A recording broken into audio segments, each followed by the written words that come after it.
नमस्कार, जनमानस विवेचना में आपका स्वागत है। मैं हूं अमलेंदु भूषण खां। आज दिल्ली में चप्पे चप्पे पर सुरक्षा की पुख्ता व्यवस्था की गई है। लोकसभा सचिवालय ने कांग्रेस के नेता राहुल गांधी की संसद की सदस्यता समाप्त कर दी है। कल सूरत के एक कोर्ट ने राहुल गांधी को 2 साल की सज़ा सुनाई थी। आपराधिक मानहानि के मामले में राहुल गांधी को 2 साल की सज़ा सुनाई गई थी और 30 दिन का समय उन्हें ऊपरी अदालत में अर्जी देने के लिए 30 दिन का समय दिया गया था। आज उनकी राहुल गांधी की सदस्यता भी चली गई। इसको देखते हुए दिल्ली में सुरक्षा के पुख्ता इंतजाम किए गए हैं। केंद्र सरकार की इस कार्रवाई के विरोध में और बचाव में दोनों तरफ से राजनीति तेजी से चल रही है। भाजपा नेता जहां इसे कानूनी दांव मान रहे हैं, वहीं कांग्रेस इसे कानूनी और न्यायिक दोनों स्तर पर लड़ने की अपनी रणनीति में जुटी हुई है।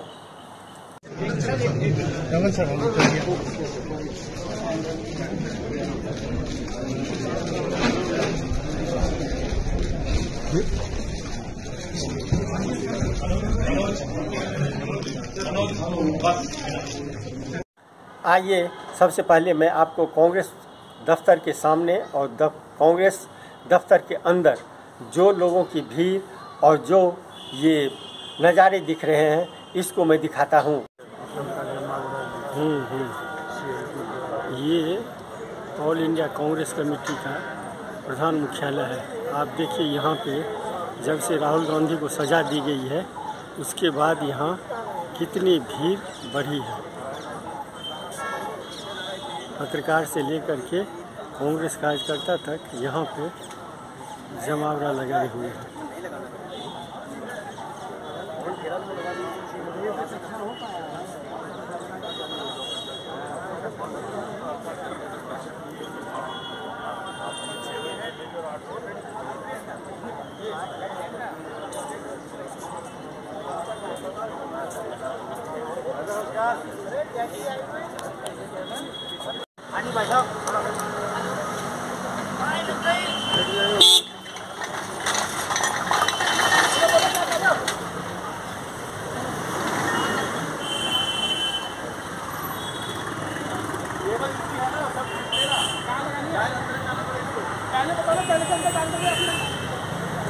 ये कांग्रेस दफ्तर के बाहर पुलिस का जमाव रहा है।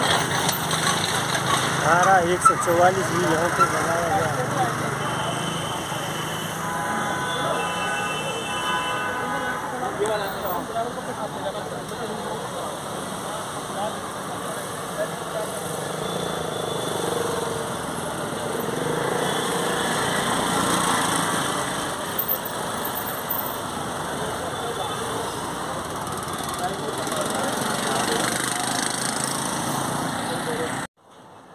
कांग्रेस ने इसे राजनीतिक और न्यायिक दोनों स्तर पर लड़ने के लिए अपनी रणनीति बनाई है।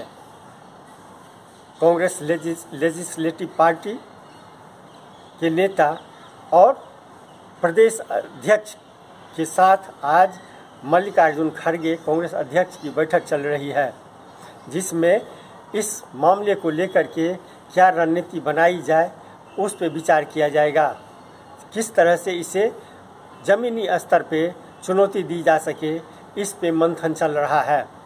कांग्रेस दफ्तर के बाहर भारी जमाव रहा है। सुरक्षा और लोगों की भीड़ है, कांग्रेसी कार्यकर्ताओं की भीड़ है। इस बीच कांग्रेस के प्रवक्ता अभिषेक मनु सिंघवी ने इस राहुल गांधी की सदस्यता जाने पर क्या कहा, वो मैं आपको सुनाता हूँ। लेकिन राजनीतिक आयाम सबसे महत्वपूर्ण, सबसे व्यापक, सबसे अहम है। पहले मैं उसका जिक्र करूं संक्षेप में। पहला बिंदु उसका ये है कि जानबूझकर, बार बार, सोच समझकर, एक सूझे बूझे तरीके से इस सरकार ने हर गणतांत्रिक संस्था को खत्म करने का प्रयत्न किया है। उसको चोक करने का प्रयत्न किया है, उसमें रोकथाम करने का प्रयत्न किया है।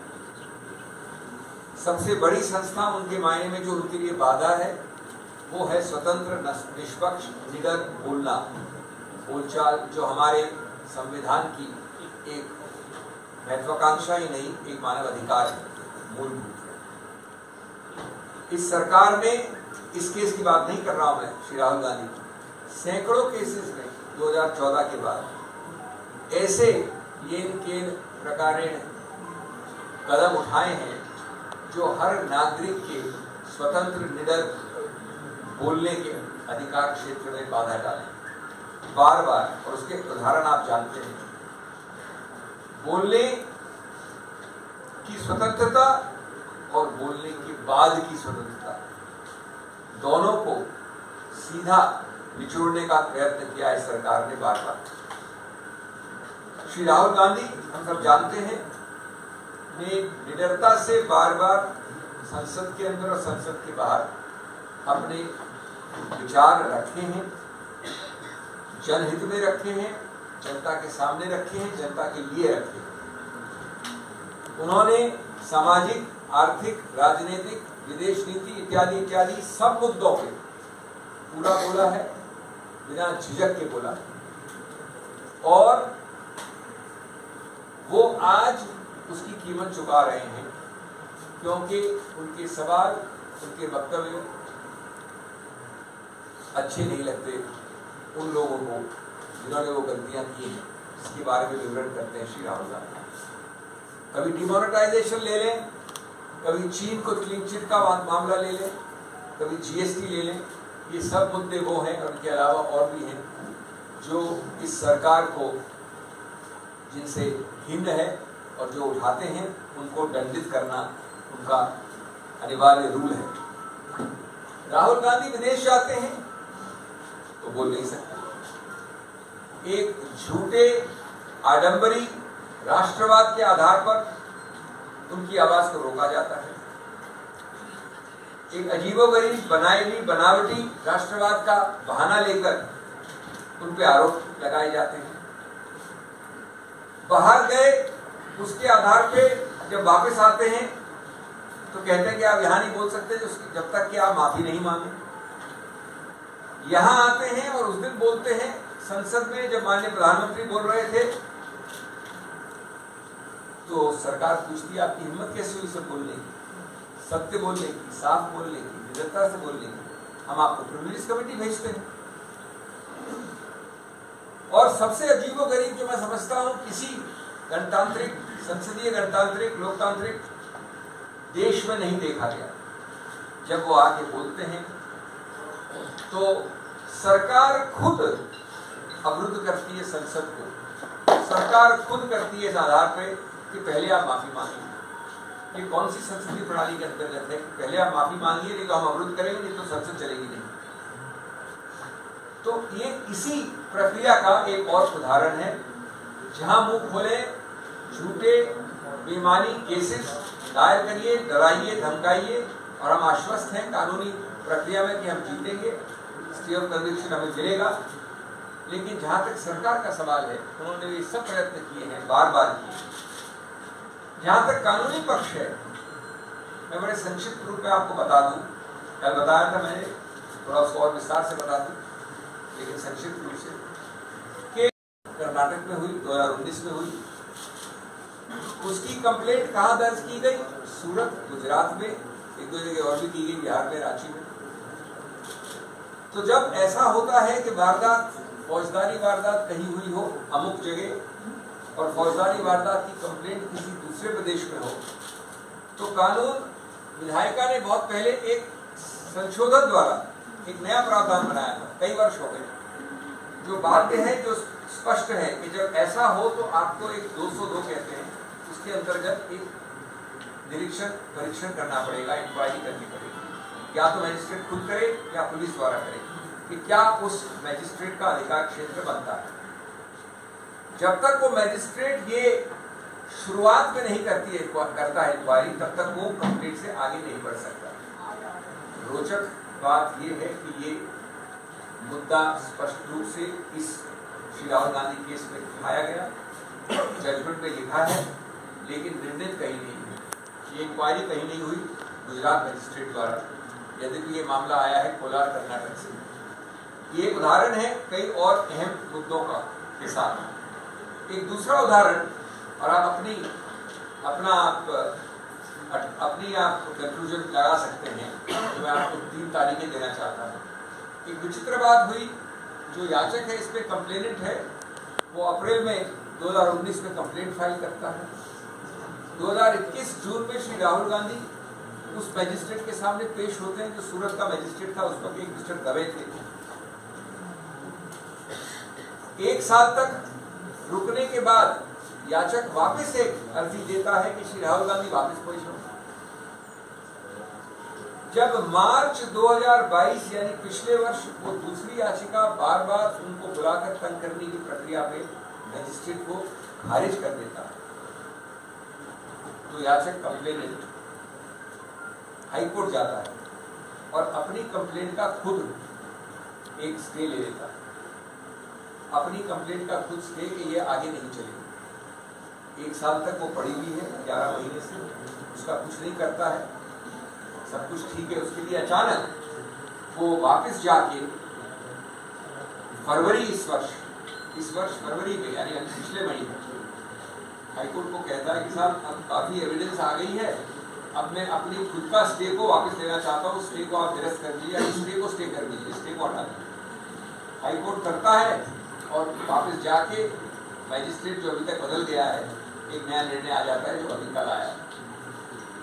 आप अपने आप चित भी अपनी, पढ़ भी अपनी, अपने आप लकीरों के बीच क्या हो रहा है समझ सकते हैं, संज्ञान कर सकते हैं। मैं अंत में ये कहूँगा, श्री राहुल गांधी की आवाज़ इतना आसान नहीं है दबाना, कांग्रेस की आवाज़ इतना आसान नहीं है दबाना। आप देख रहे हैं कल से आप समक्ष रखें या न रखें, उसके ऊपर हम एक्शन ले या न ले, लेकिन आपकी तरफ मदद करनी आवश्यक है। उसके 2 पक्ष हैं, मैं ये नहीं कह रहा हूँ कि एक ही पक्ष है। एक प्रावधान है हमारे संविधान में 103, उस प्रावधान के अंतर्गत डिस्क्वालिफिकेशन जिसको कहते हैं, जहाँ सांसद का सवाल है, वहाँ सिर्फ माननीय राष्ट्रपति कर सकता है, ये लिखा है प्रावधान में, इसमें संविधान के प्रावधान। और साथ साथ ये लिखा है कि संविधान के प्रावधान के अंतर्गत जब राष्ट्रपति करता है तो उसको पहले एक सुझाव, एक रिकमेंडेशन देना पड़ता है चुनाव आयोग से। ये तो मानवीय बात है कि इस बार राहुल गांधी के विषय में नहीं हुआ, ये न कुछ पहले विषयों में ऐसा हुआ। अब इसमें जो दूसरा पक्ष है वो ये है कि चुनाव आयोग का मानना है, और चुनाव आयोग इसी प्रक्रिया को फॉलो करती है और केसेस कि जब कन्विक्शन कोर्ट द्वारा है, न्यायपालिका द्वारा है, तो राष्ट्रपति के पास जाने की आवश्यकता नहीं है। इसलिए हम चुनाव आयोग उसको कभी भी नोटिफाई कर सकते हैं, लेकिन राष्ट्रपति के पास सुझाव लेके जाना और राष्ट्रपति की अनुमति लेने की आवश्यकता नहीं है। जो रोचक कानूनी मुद्दा इस पे उठता है वो ये है कि संविधान में जो लिखा है 103 में स्पष्ट लिखा है, उसको क्या चुनाव आयोग तो क्या उच्चतम न्यायालय भी क्या बदल सकता है।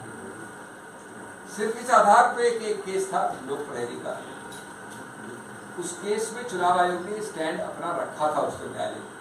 उच्चतम न्यायालय ने ये नहीं कहा कि वो स्टैंड सही है या गलत है, लेकिन उसके बाद से चुनाव आयोग ने एक सर्कुलर निकाल रखा है जिसमें वो कहते हैं कि जहाँ पर कन्विक्शन कोर्ट द्वारा वहाँ पर हम राष्ट्रपति के पास नहीं जाएंगे, न जाना आवश्यक। तो ये एक विरोधाभास है, संविधान के टेक्स्ट को आप ज्यादा महत्व देंगे या चुनाव आयोग की प्रक्रिया को, इसका उत्तर मैं समझता हूँ सीधा है। तो ये भी एक शायद त्रुटि। भारत जोड़ो यात्रा ने न केवल कांग्रेस संगठन में नई उमंग जगाई है, पर सारे देश में एक नई उत्साह, एक नया भविष्य का रास्ता दिखाया। कई महीने से वो भारत जोड़ो यात्रा को बदनाम करने में लगी हुई थी, और मैं समझता हूं कि आज जो हमने देखा है ये डिस्क्वालिफिकेशन, एक तरह से आप देख सकते हैं कि जैसा कि अभिषेक सिंह जी ने कहा राहुल जी को कीमत चुकानी पड़ी उस भारत जोड़ो यात्रा की सफलता के कारण। दूसरी बात, सिंघवी जी ने तो कहा कि 2014 से राहुल जी मोदी सरकार की नीयत और मोदी सरकार के नीतियों के खिलाफ अपनी आवाज संसद के अंदर और संसद के बाहर उठा रहे हैं।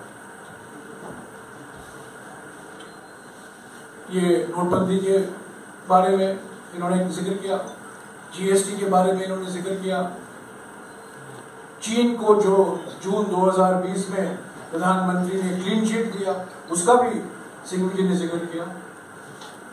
पर मैं एक और मुद्दों का जिक्र करना चाहता हूं जिसकी वजह से आज राहुल गांधी जी को कीमत चुकानी पड़ी है, और वो ये है अडानी का महाघोटाला। जब से राहुल गांधी जी विपक्ष में संसद में बोले थे, 50 मिनट का भाषण था, ज्यादातर उसका एक्सपंज भी कराया गया, और जिस तरीके से 16 पार्टियों ने एक होकर 5 फरवरी से जेपीसी की मांग की इस घोटाले में, क्योंकि ये घोटाला सिर्फ अडानी से संबंधित नहीं है, ये घोटाला प्रधानमंत्री की नीयत और प्रधानमंत्री की नीतियों से भी जुड़ा हुआ है। इसीलिए हमने जेपीसी की मांग की, आज भी हमने मांग की, कल भी हम करेंगे, परसों भी हम करते रहेंगे। और इस अडानी घोटाले से ध्यान हटाने के लिए आज इनको कीमत चुकानी पड़ी। तो एक तरफ राहुल गांधी जी की कोशिश, तो मैंने आपको गिनाया है भारत जोड़ो यात्रा के दौरान कैसे बदनाम करने की कोशिश की गई। जो राहुल जी ने अडानी मामले के बारे में कहा लोकसभा में, उसको एक्सपंज कराया गया। बाद में जेपीसी की मांग को देखते हुए जिस तरीके से, ऐसा कभी नहीं हुआ है मेरे 18 साल के अनुभव में,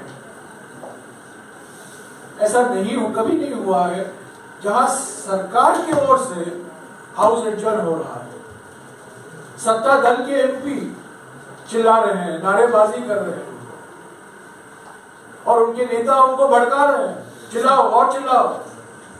मैं राज्यसभा के बारे में तो कह सकता हूं कि जब कभी हमारे नेता विपक्ष कांग्रेस अध्यक्ष मल्लिकार्जुन खड़गे जी खड़े होते हैं तो लीडर ऑफ द हाउस अपने एमपी को भड़काते हैं, खड़े हो जाओ, इनको बोलने मत दो।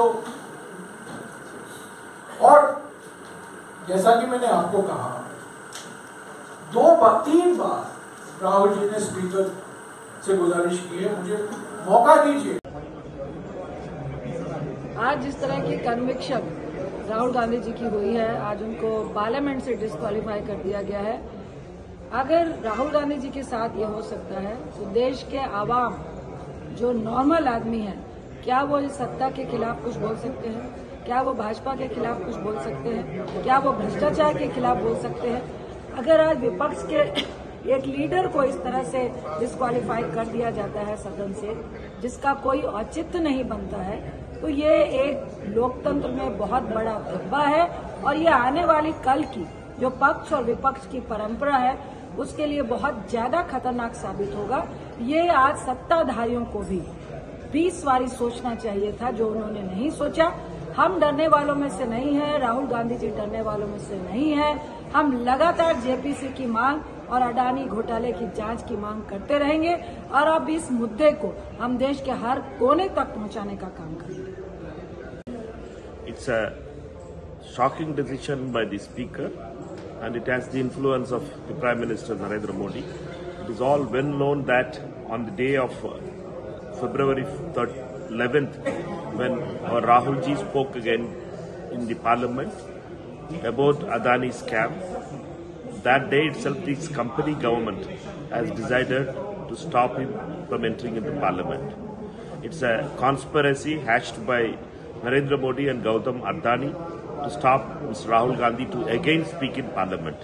This whole session, 8 days, Mr. Rahul Gandhi ji has been requesting the Speaker to speak, but he was not given, and this shows the arrogance of Mr. Narendra Modi to stop Rahul Gandhi ji from saying the truth. We had fought the Britishers also, we will fight the RSS and Modi this time also, and Rahul ji as the leader who has been liked by millions of workers and people will come back to the Parliament with more strength, and we are all with Rahul ji.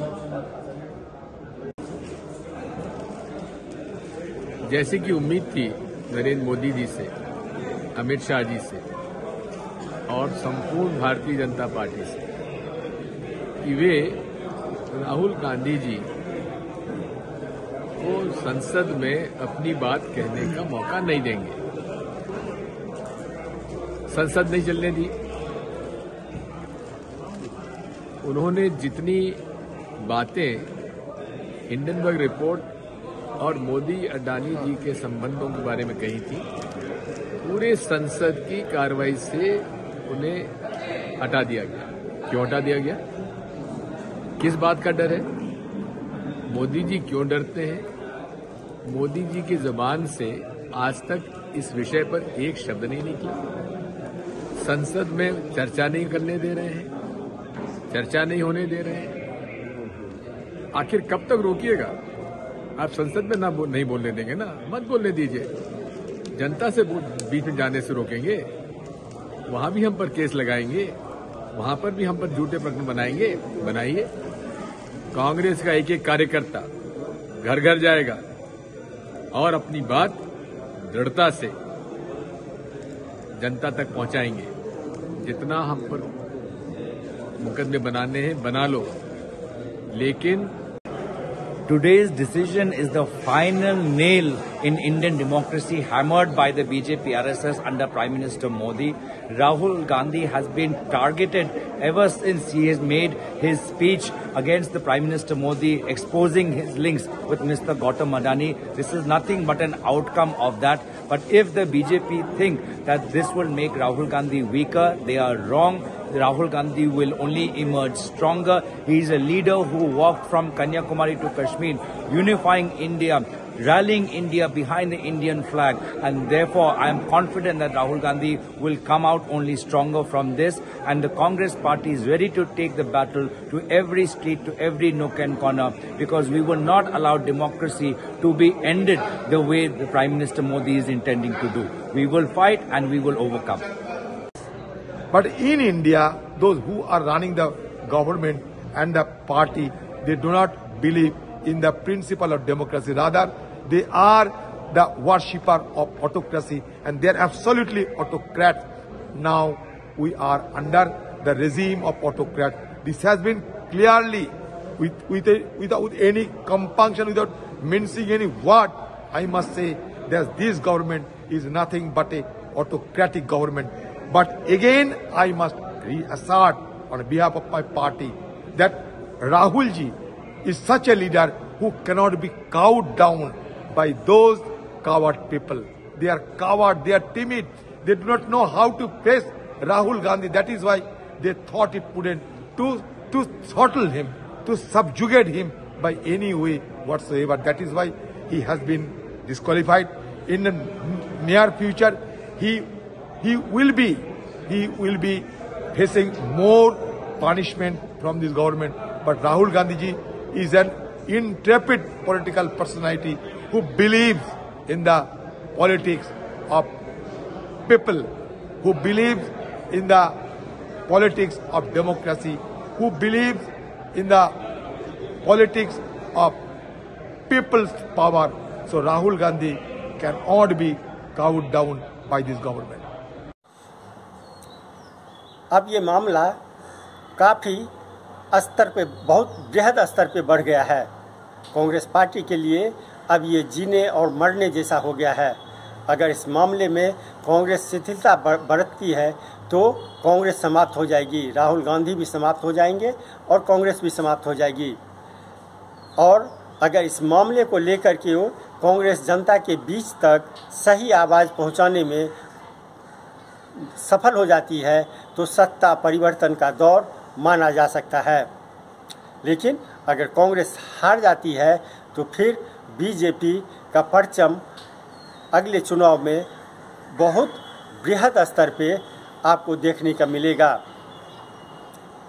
राजनीतिक दांव पेच में कौन किससे आगे है, कौन किससे आगे निकलता है या कौन पीछे रहता है, ये आपको वक्त ही बताएगा।